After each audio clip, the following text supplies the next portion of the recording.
বাবা মাকে খুশি করলে স্ত্রী মন খারাপ করে, আবার স্ত্রীকে খুশি করতে গেলে বাবা মার মন খারাপ হয়।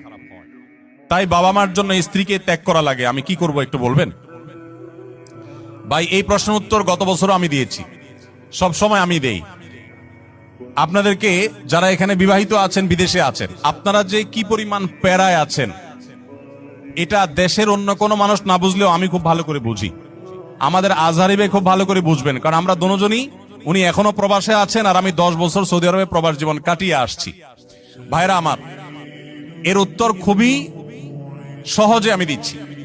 মনে রাখবেন, যারা প্রবাসে আছেন অথবা দেশেই আছেন, বিয়ে করার পরে দেখা যায় বউরে খুশি করতে গেলে মা না খোশ, আবার মারে খুশি করতে গেলে বউ না খোশ।